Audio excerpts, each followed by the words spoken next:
Hi everyone, ಸುಂಡೆಕಾಯ್ದು ಖಾರ ಕೊಳಂಬು ಚೆನ್ನಾಗಿ ಎಲ್ಲಿ ಫೇಮಸ್, ಹೇಗ್ ಮಾಡ್ತಾರೆ ಹೇಳ್ಕೊಡ್ತೀನಿ. ಇದನ್ನ ಚೆನ್ನಾಗಿ ತೊಳೆದು ಈ ತರ ಲೈಟ್ ಆಗಿ ಜಜ್ಜಿ ಇಟ್ಕೊಳ್ಳಿ. ಬೆಳ್ಳುಳ್ಳಿ ಜಜ್ಜಿ ಒಂದ್ ಸೈಡ್ಗೆ ಇಟ್ಕೊಳ್ಳಿ. ಎಣ್ಣೆಲಿ ಸಾಸಿವೆ, ಜೀರಿಗೆ, ಮೆಣಸು, ಒಣ ಮೆಣಸಿನ್ಕಾಯಿ, 2 ಟೊಮೆಟೊ ಹಾಕ್ಬಿಟ್ಟು ಚೆನ್ನಾಗಿ ಬಾಡಿಸ್ಕೊಳ್ಳಿ. ಅದಾದ್ಮೇಲೆ ಸ್ವಲ್ಪ ಕರ್ಬೇವು ಹಾಕಿ, ಆಮೇಲೆ ಸ್ವಲ್ಪ ಮೆಂತೆ ಪುಡಿ ಆದ್ರೂ ಹಾಕೋಬಹುದು, ಮೆಂತೆ ಕಾಳಾದ್ರೂ ಹಾಕೋಬಹುದು. ಮಿಕ್ಸಿಲ್ ಹಾಕಿ ಡರ್ ಅನ್ನಿಸ್ಕೊಂಡು ಆ ಮಸಾಲೆನ ಸೈಡ್ಗೆ ಇಟ್ಕೊಳ್ಳಿ.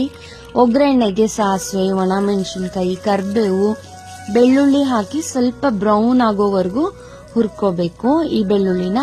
ಅದಾದ್ಮೇಲೆ ಸಾಂಬಾರ್ ಈರುಳ್ಳಿ ಹಾಕೊಂಡ್ರೆ ಚೆನ್ನಾಗಿರುತ್ತೆ ಟೇಸ್ಟ್ಗೆ.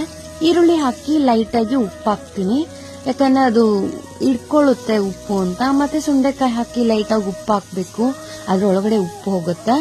ಆಮೇಲೆ ಚಿಟಿಕೆ ಅರಿಶಿನ ಹಾಕಿ ಚೆನ್ನಾಗಿ ಡೀಪ್ ಫ್ರೈ ಮಾಡ್ಕೊಳ್ಳಿ.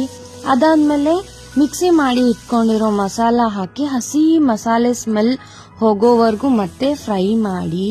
ಇದಕ್ಕೆ ನೆನ್ಸಿಟ್ಟಿದ್ದು ಹುಣಸೆ ಹಣ್ಣಂದು ನೀರ್ ಹಾಕ್ಬೇಕು.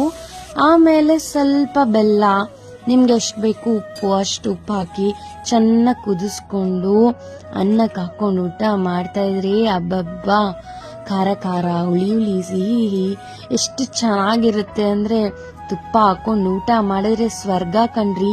ನೀವು ಟ್ರೈ ಮಾಡಿ ಒಂದ್ಸಲ.